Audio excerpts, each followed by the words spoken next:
ஒரு அண்மை செய்தி கிடைத்திருக்கிறது நேயர்களே, அது என்னவென்று பார்ப்போம்.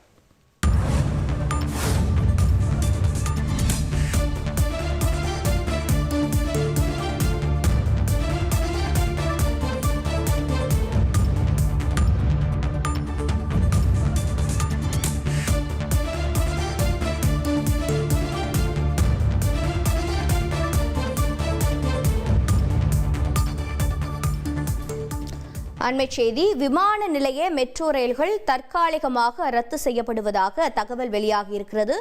தொழில்நுட்ப கோளாறு காரணமாக ரத்து செய்யப்படுவதாக தகவல் கிடைத்திருக்கிறது. மேலும் விவரங்களை செய்தியாளர் தாயுமானவன் வழங்கிட கேட்கலாம். தாயுமானவன் வணக்கம். என்ன தொழில்நுட்ப கோளாறு ஏற்பட்டிருக்கிறது? இந்த ரத்தானது எத்தனை நாட்கள் நீடிக்கும்? மேலும் தகவல்கள் என்னென்ன?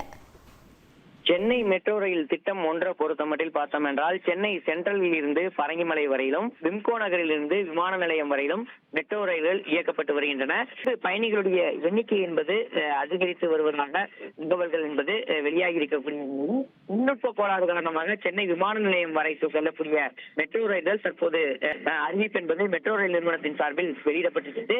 குறிப்பா விம்கோ நகரில் இருந்து மீனம்பாக்கம் வரை மட்டுமே அறிவிப்பானது வெளியிடப்பட்டிருக்கிறது.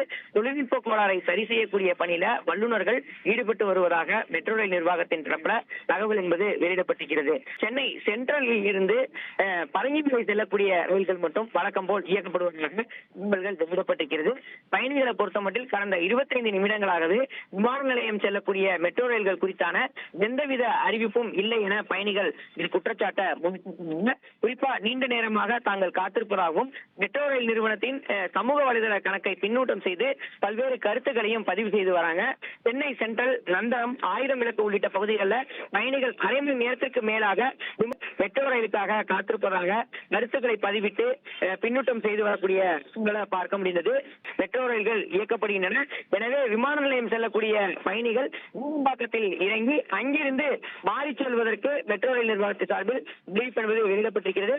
தொடர்ந்து தற்காலிகமாக ஏற்பட்டிருக்கக்கூடிய அந்த பழுதை சரி செய்யக்கூடிய பணிகள்ல வல்லுநர்கள் ஈடுபட்டு வருவதாகவும் தகவலை வெளியிட்டிருக்காங்க.